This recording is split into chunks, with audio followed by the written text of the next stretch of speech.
The Ghost King Lord of Life governs all life with breath and blood. The Ghost King Lord of Sickness, any sickness is governed by a ghost. The Ghost King Lord of Danger is in charge of dangerous acts of harm. The Ghost King Three Eyes has three eyes. How do his three eyes look? They do not look like the heavenly eye in the five eyes and six penetrations. He has one horizontal, one in the middle, and two on the sides. The three eyes form a triangle. Have you seen such a thing? The Ghost King Four Eyes. His four eyes form a square.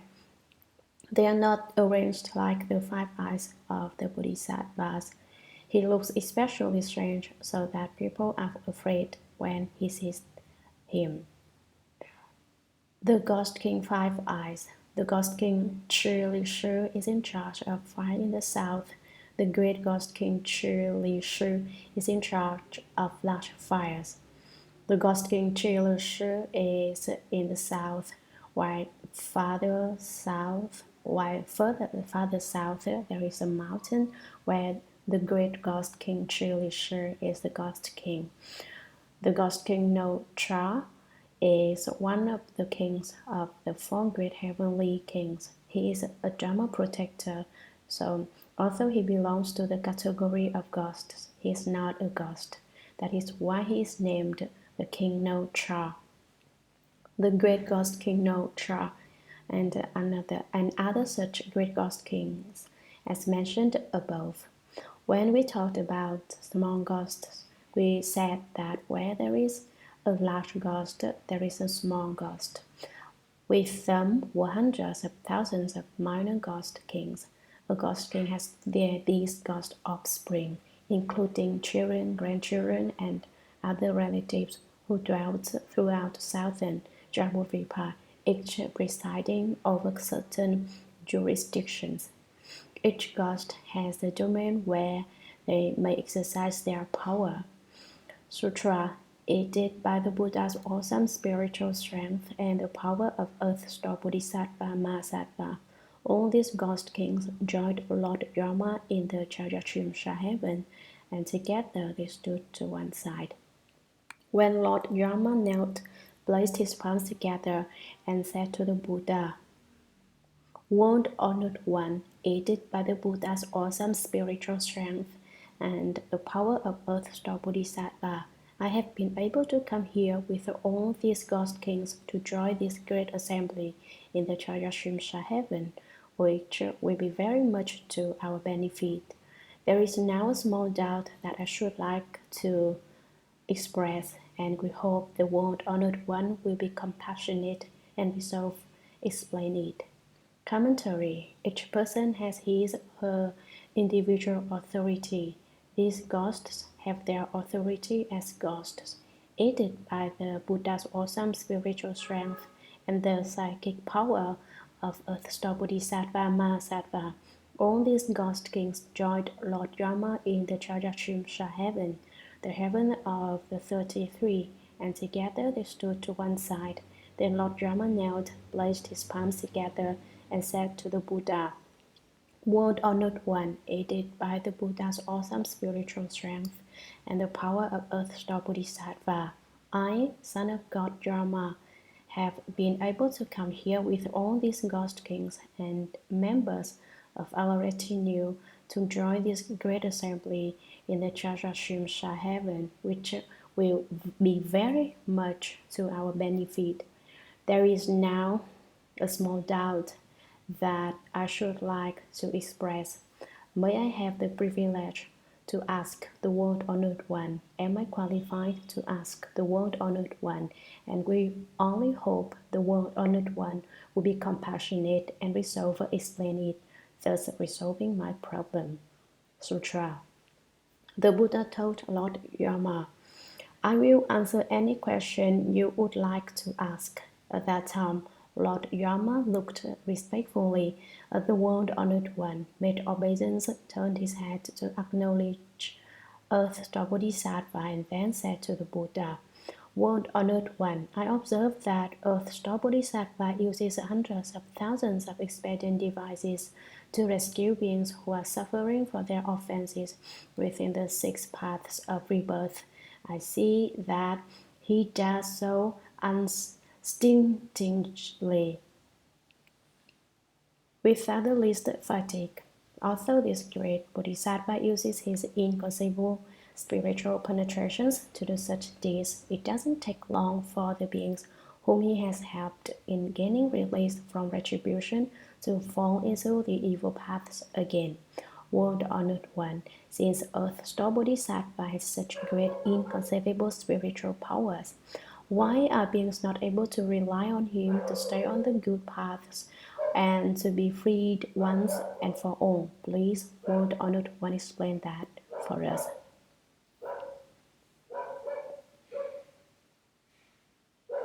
Commentary. The Buddha told Lord Yama, I will answer any question you would like to ask.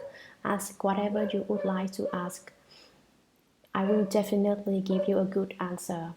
At that time, Lord Yama looked respectfully at the world-honored one, made obeisance, turned his head to acknowledge Earth-star Bodhisattva.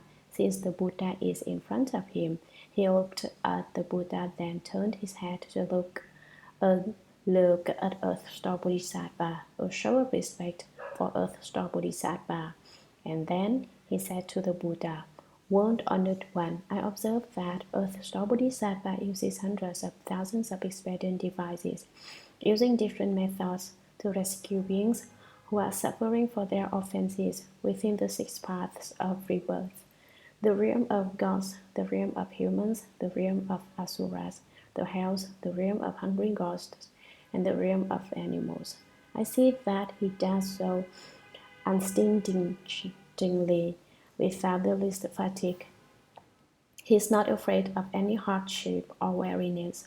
Although this great Bodhisattva uses his inconceivable spiritual penetrations to do such deeds, it doesn't take long for the beings whom he has helped in gaining release from retribution to fall into the evil paths again. World Honored One, since the Earth-star Bodhisattva has such great inconceivable spiritual powers, why are beings not able to rely on him? Why do they not listen to his teachings? Why do they defy the rules? Why are they unable to cultivate by staying on the good paths? Why do they create offenses? And why are they not to be freed once and for all? Instead, they are entangled by karmic obstructions. Please, World Honored One, explain that for us. Sutra. The Buddha told Lord Yama, the beings of Jambudvipa have stubborn and obstinate natures, difficult to tame, difficult to subdue. This great Bodhisattva continually rescues such beings throughout hundreds of thousands of aeons, causing them to obtain liberation quickly. For those beings undergoing retributions, even in the worst destinies, the Bodhisattva applies the strength of experience to extricate them from their own basic karmic conditions and lead them to understand the events of their past lives. But because beings of Jambudvipa are so bound up by their own heavy bad habits, they keep revolving in and out of the various paths over and over, as this Bodhisattva labors throughout many long ends to entirely effect their rescue and release. They are like people who, in confusion, lose their way home and take a dangerous road by mistake. On that dangerous road are many yakshas, tigers, wolves, lions, serpents, and vipers. Those confused people are sure to be harmed very quickly on that dangerous path. Commentary. The Buddha Shakyamuni told Lord Yama, the beings of southern Jambudvipa have stubborn and obstinate natures, difficult to tame, difficult to subdue. It is very difficult to make gentle these beings and subdue them so that they will observe the rules.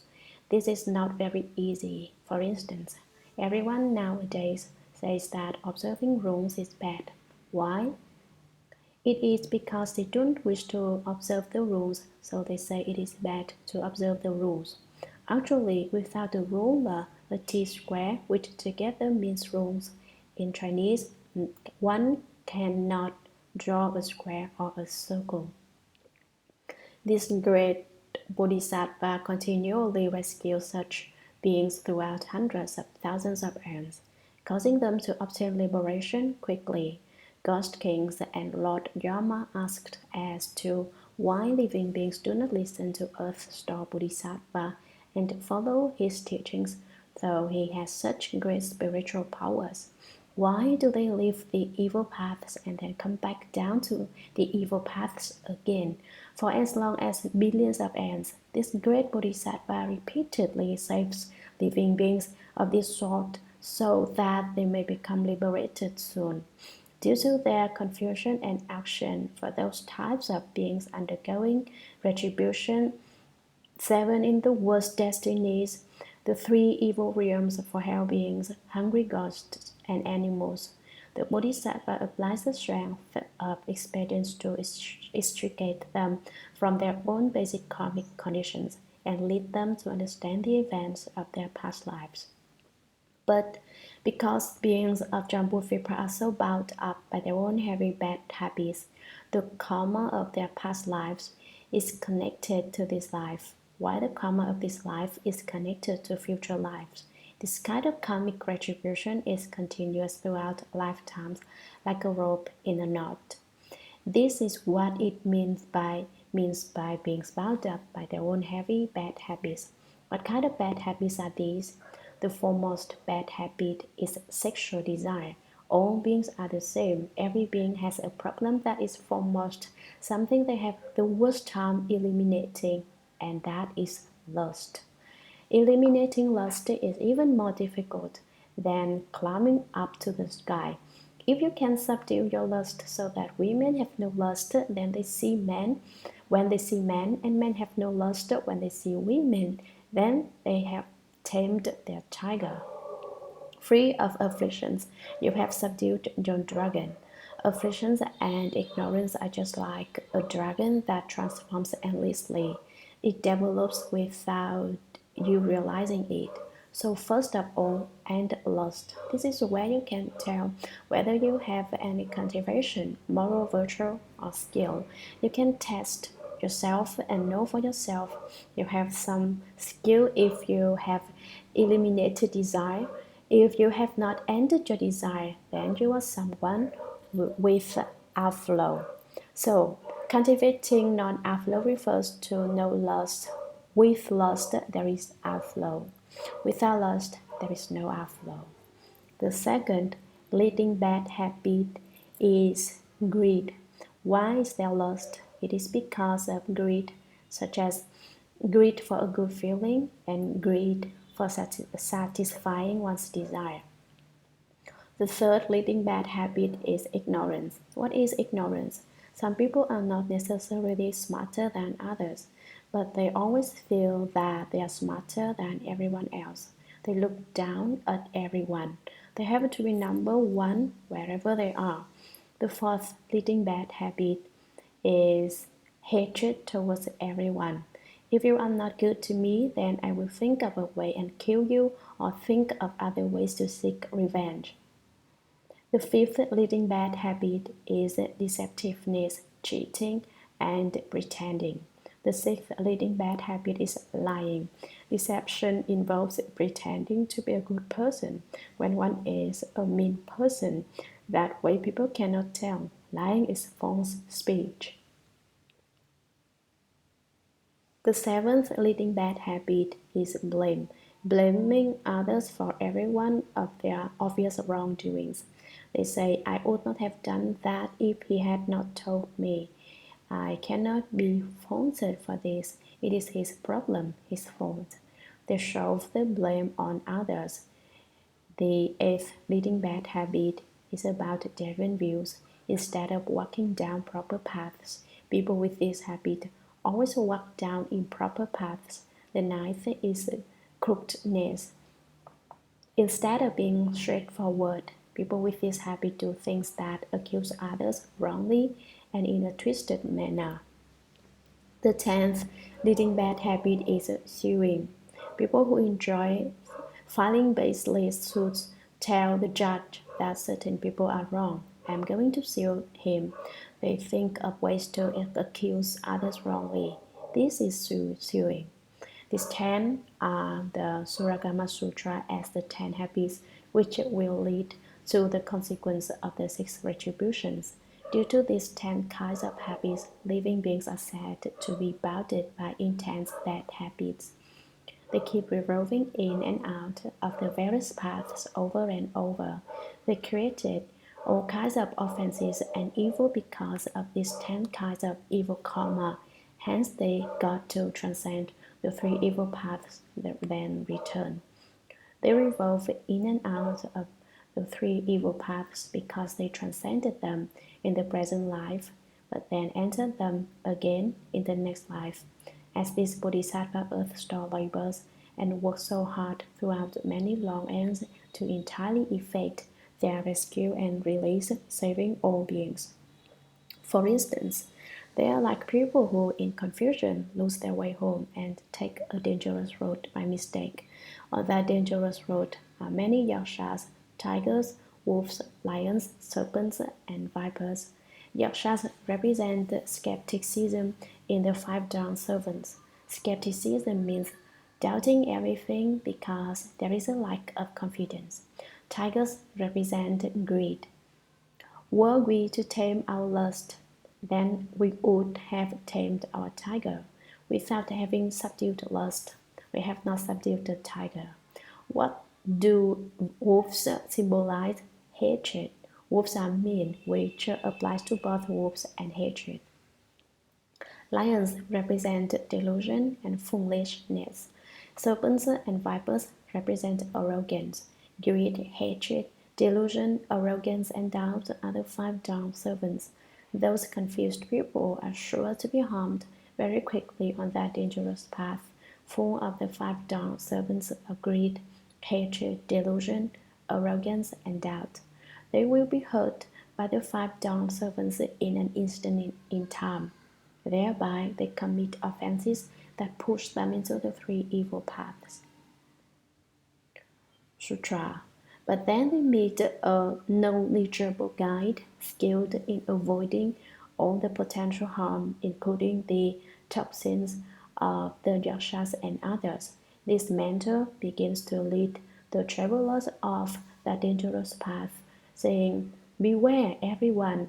What business has brought you onto this road? What kinds of special skills do you have to avoid all those dangers?" Hearing that, the confused travelers realize that they are on a dangerous path and turn back, attempting to escape. The kind guide then tells them to join hands, takes them by the hand, leads them off the dangerous path, and helps them avoid the deadly peril. When they reach a safe road, the travelers are relieved and calm down. Their guide then says to them, "Take care, confused ones, never to get back on that path again. Once on it, it is hard to get off. It can destroy a person's very nature and life."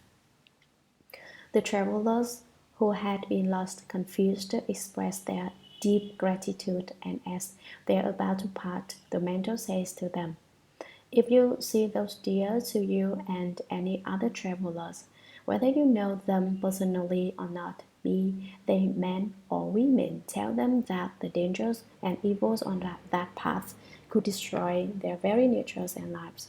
Do not allow them to unwittingly bring about their own deaths." Commentary. But then they meet a knowledgeable guide, a good teacher. Who is he? He is Earth Star Bodhisattva. He is skilled in laws of magic because of his finding wondrous and inconceivable wisdom through spiritual powers. He is good at avoiding all the potential harm. What kind of harm? All the harms that tigers, wolves, lions, yakshas, and the like can do, including the toxins of the yakshas and others. Yakshas are speedy ghosts who are very evil. This mentor begins to lead the lost travelers off that dangerous path, saying, "Beware, everyone! Hey guys, What business has brought you onto this road? Why are you on this dangerous road? What kinds of special skills do you have to avoid all those dangers? Do you have any spiritual powers that can subdue all the tigers, wolves, and lions on this road? Hearing that, the confused travelers are extremely shocked and realize that they are on a dangerous path and turn back, attempting to escape. Only then did they realize that they made a mistake and walked down the wrong road. They want to back up immediately and leave this path of danger. The kind guide, Earth-star Bodhisattva, then tells them to join hands, takes them by the hand, leads them off, or pulls them off the dangerous path, and helps them avoid the deadly peril. They get to avoid all the dangerous creatures such as tigers, wolves, and lions, yakshas, serpents, and vipers. When they leave the three evil paths and reach a safe road, the travelers are relieved and calm down. Their guide then says to them, "The previously lost travelers, take care, confused ones, lost individuals, never to get back on that path again, the three evil paths. Once on it, it is hard to get off. People who enter the three evil paths do not live easily. It can destroy a person's very life. Someone walking on this path of danger will lose his life." The travelers who had been confused lost expressed their deep gratitude. Having heard such instructions from such a good teacher, Earth-star Bodhisattva, they are very grateful and think, "This person is really very good to me." And as they are about to part, the mentor says to them, "If you see those dear to you and any other travelers, whether you know them personally or not, be they men or women, tell them that the dangers and evils on that path, that is, the three evil paths, could destroy their very natures and lives. Do not allow them to unwittingly bring about their own deaths by walking on to the three evil paths and suffer endlessly."